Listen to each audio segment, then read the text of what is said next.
Kali ini, aku mau jelasin salah satu miskonsepsi atau salah kaprah tentang pengertian trading dan trader. Salah kaprah gimana nih maksudnya?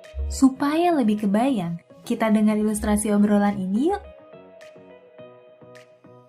Glenn, katanya kamu bisa dapat penghasilan dari rumah. Emang kerjaan kamu ngapain sih?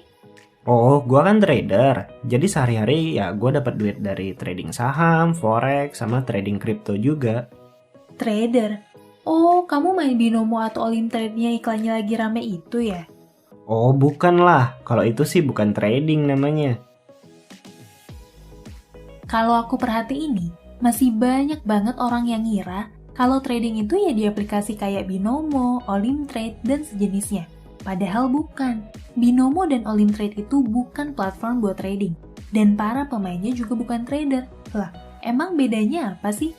Sebelum bahas tentang Binomo dan Olimtrade, aku mau jelasin dulu nih tentang konsep trading itu sendiri.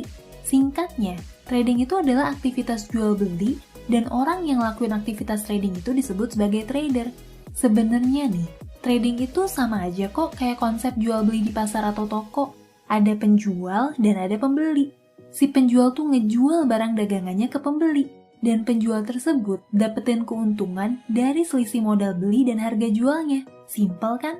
Nah, dalam konteks dunia modern, istilah trading atau trader tuh sering dipakai buat mereka yang ngelakuin aktivitas jual beli aset finansial dan komoditas tertentu. Misalnya nih, jual beli saham, mata uang asing, emas, dan cryptocurrency kayak Bitcoin. Sama kayak transaksi jual beli di pasar, di aktivitas trading, ada barang yang ditransaksiin. Artinya apa? Ada aset yang dibeli, dimiliki, bisa disimpan, dan bisa dijual kapanpun. Para trader ini tuh bakalan dapat keuntungan atau kerugian dari selisih harga jual dan harga beli aset yang mereka transaksiin. Misalnya nih, aku ambil contoh dalam kasus trading saham. Aku punya saham BBRI yang aku beli di harga 3.100-an. Sekarang, harga sahamnya tuh udah naik 17%, jadi 3.600-an. Kalau aku jual sahamnya di harga sekarang nih, di harga 3.600-an, berarti kenaikan sebesar 17% itulah yang jadi keuntungan aku. Begitu pula sebaliknya, kalau harga BBRI itu turun sampai ke bawah harga beli aku, dan aku jual rugi saham tersebut, selisih antara harga jual dan beli itulah yang jadi kerugian aku. Itu adalah contoh dalam konteks jual beli saham.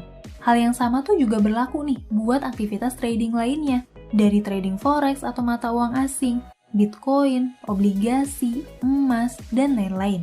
Intinya, seorang trader tuh membeli sebuah barang di harga tertentu, memiliki barang tersebut, bisa menyimpan barang tersebut, dan bisa menjual barang tersebut di harga yang lebih tinggi atau lebih rendah.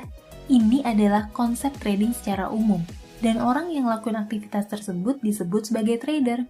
Nah, terus aplikasi Binomo, Olimtrade, dan sejenisnya itu gimana? Kenapa aktivitasnya tuh kurang tepat disebut sebagai trading?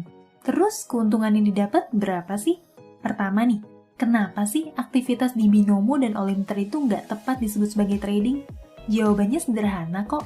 Karena di aplikasi itu, kita nggak ngelakuin aktivitas jual beli barang, nggak memiliki barangnya, nggak bisa nyimpen barang itu, dan nggak bisa jual barangnya kapanpun kita mau. Aplikasi kayak Binomo, Olimtrade, dan sejenisnya tuh lebih tepat disebut sebagai binary option. Apaan sih binary option itu? Sesuai sama namanya, binary artinya dua, option itu artinya pilihan. Binary option itu adalah aktivitas menebak di antara dua pilihan. Sama kayak menebak kanan atau kiri, genap atau ganjil, dan utara atau selatan. Di aplikasi binary option ini, kita tuh diminta buat nebak arah pergerakan nilai tukar mata uang asing atau forex di durasi waktu tertentu.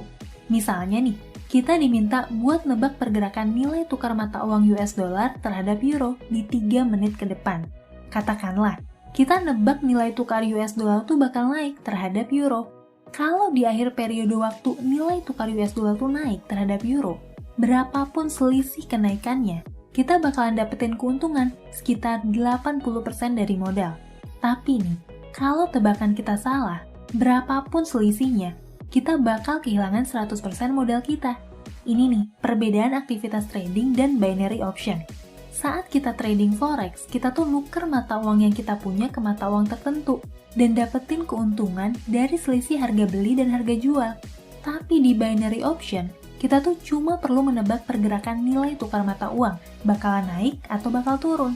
Kalau tebakan kita benar, kita tuh bakal dapat keuntungan besar, biasanya sekitar 80% dari modal. Tapi kalau tebakan kita salah, modal kita tuh ludes, nggak bersisa.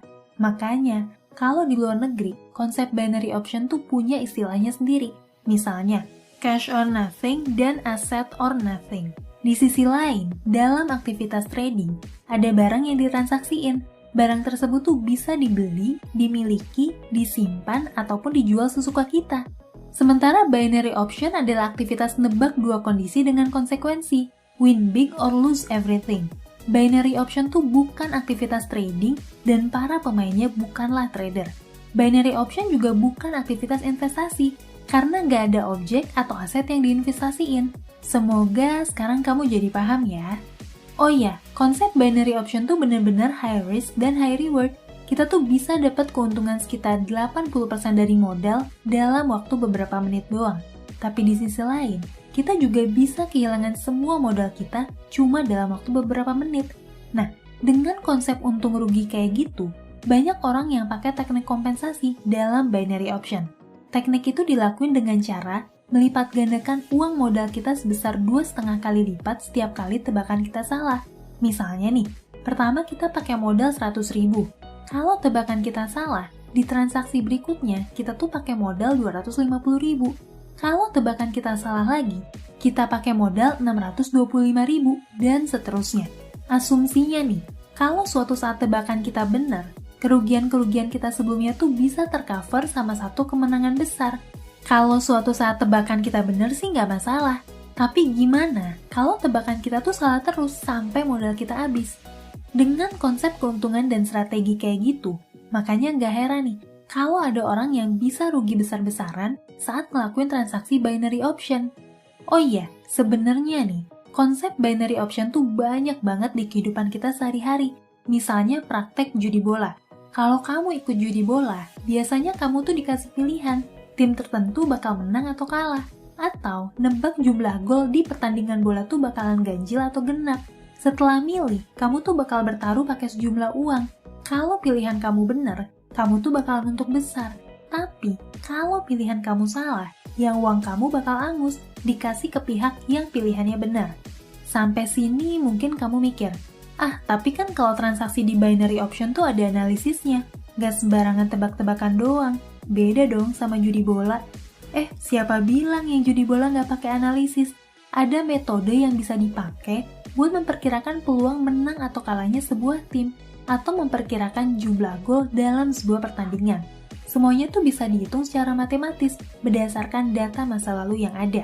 Jadi nggak sekadar asal tebak pakai feeling atau perasaan doang. Bahkan ada juga orang yang ikut judi bola karena dia tuh emang aktif ngikutin setiap detail kekuatan tim sepak bola. Jadi dia tuh pede nih, bisa nebak hasil pertandingan dengan akurat. Sekarang mungkin kamu mikir, tapi temanku ada kok yang untung besar dari binary option. Loh, siapa bilang binary option tuh nggak bisa ngasih keuntungan besar? Ya, sebetulnya bisa-bisa aja, asal modalnya gede dan tebakannya benar. Sekarang kita bahas gimana sih status legal platform binary option di Indonesia? Kamu perlu tahu nih, sampai video ini dibikin, semua platform binary option yang beraktivitas di Indonesia tuh belum terdaftar di Bapepti atau Badan Pengawas Perdagangan Berjangka Komoditi.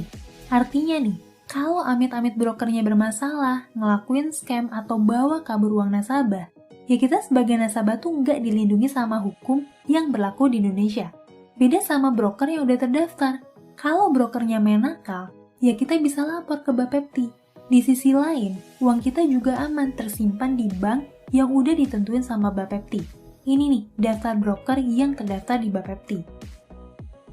Oh ya, kamu juga bisa cek status broker di website UKFX. Misalnya, sekarang aku mau cek status salah satu aplikasi binary option. Di sini kamu bisa lihat, skornya besar atau kecil. Kita juga bisa ngelihat status lisensinya tuh patut dicurigai atau enggak.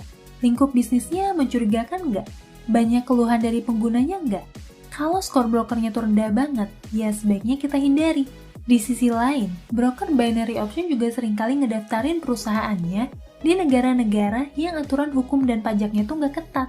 Biasanya di negara-negara kecil Mikronesia, Polinesia, atau negara-negara kecil di Afrika. Nah, semoga kamu jadi lebih paham ya apa itu trading dan apa itu binary option. Pada dasarnya nih, kamu bebas memutuskan apapun aktivitas keuangan kamu. Tapi sebaiknya cari informasi dulu dan pertimbangin dengan baik sebelum mutusin sesuatu. Apalagi kalau aktivitas yang berkaitan sama uang. Oke deh, segitu aja yang mau aku sampein. Semoga bermanfaat buat kamu.